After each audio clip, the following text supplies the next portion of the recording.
Do you realize the shape of your life is determined by what or who you idolize? You can idolize your kids. You can idolize your wife. You can idolize your husband. You can idolize money. You can idolize your business. You can idolize your job. But do you know your life is determined by what or who you idolize? It's fascinating to me because people say money is the root of all evil. No, money is not the root to all evil. God emphasizes and said the love of money is the root to all evil. Why? Because if you love anything that's above God, that's something that you idolize. For me, I used to idolize my girlfriend. I put her on a higher pedestal than God. Yeah, I used to pray to God. Yeah, I used to read the word. But see, you can have a relationship with God, but not be submitted to God. I'm gonna say it again. You can have a relationship with God, but not be submitted to God. So yeah, I was reading the word, but I wasn't meditating on it. I wasn't applying it to my everyday life. I wasn't explaining to God what did I learn from reading the word. It was just an action of perfunctory, meaning that I was going through the motions. I was doing it quick. I'll read the scripture and be done. But yes, I had my girlfriend on a higher pedestal than God. And you have to evaluate and see what do you put on a pedestal that is higher than God, because God is a jealous God. He is a jealous God, right? Then your life will begin to go in a direction that you never expected to go. And that's based on who you idolize, right? Uh, it's fascinating because I brought a truck, and I was just, I was praying to God. I was like, Lord, you know, don't let me idolize this truck, okay? Because at the time, I ain't want nobody eating in that truck. You can't drive that truck. I don't care who you is. You cannot drive that truck. You cannot touch it. You can't look on it. You can't do nothing. I don't want you even around it. Cause this is the truck I brought. One of the trucks I always wanted, and God blessed me to get the truck. But y'all, when I say nobody could not do anything to that truck, I don't care if you're my mama, my daddy, my brother, my sister, you ain't driving it. That's what I was thinking, right?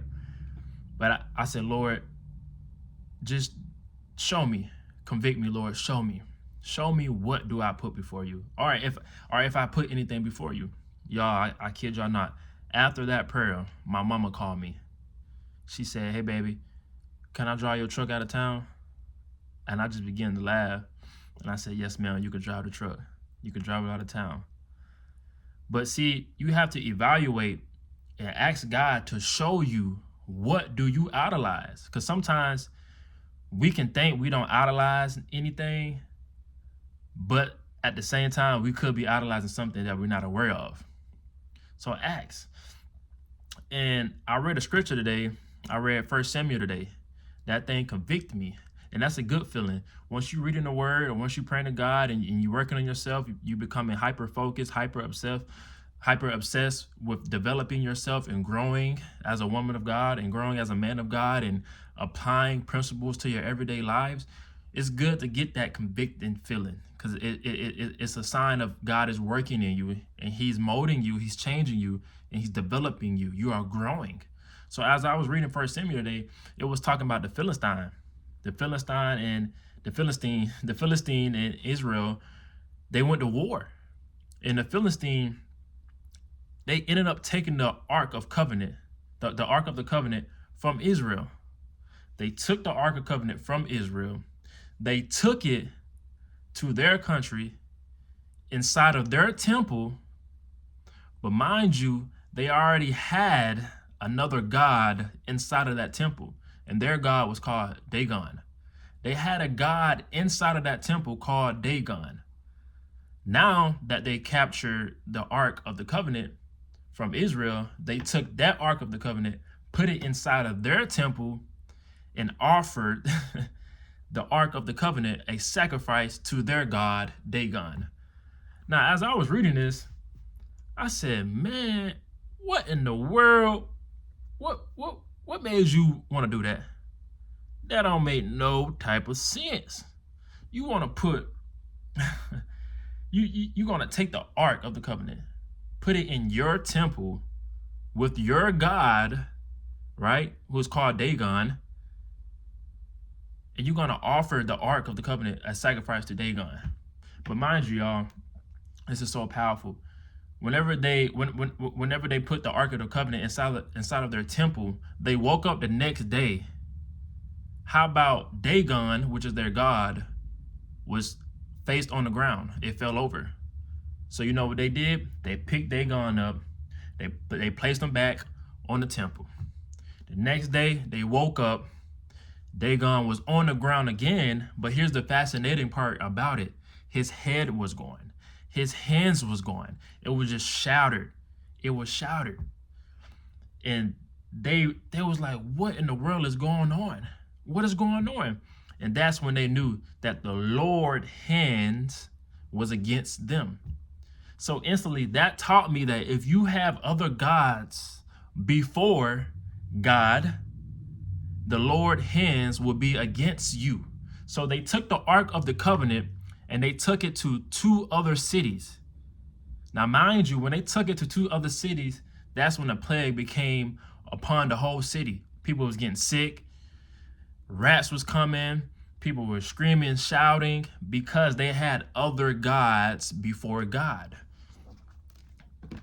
Listen, it says, the hand of the Lord was heavy against the people of the Philistine. Where is that? The ark of God must not remain with it.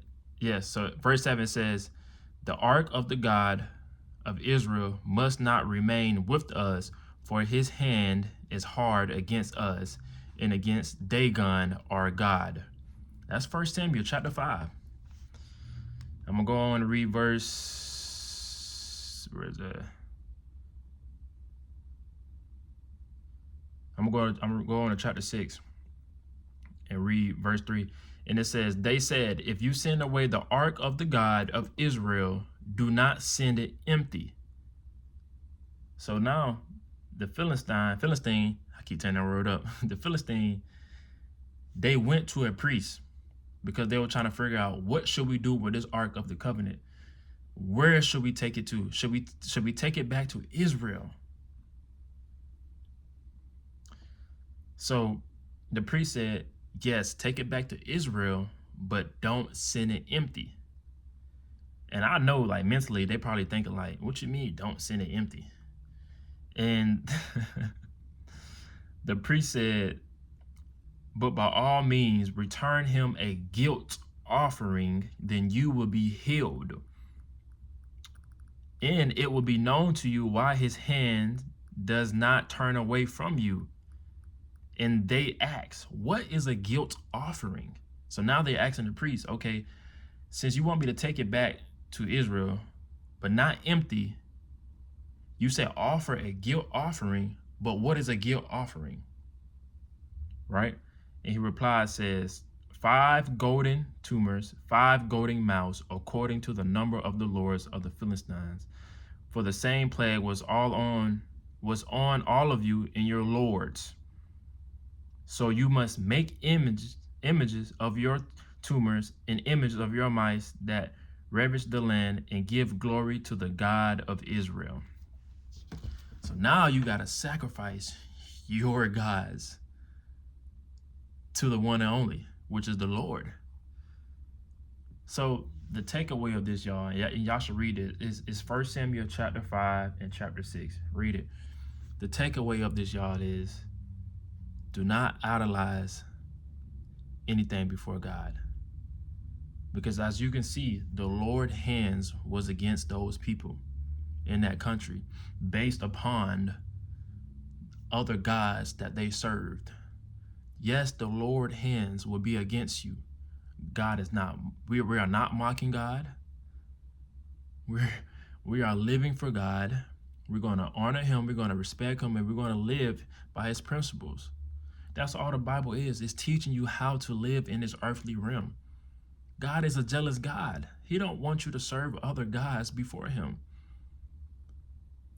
Now you wondering why my life is the way it is. Why am I going through this? Why is my money looking like this?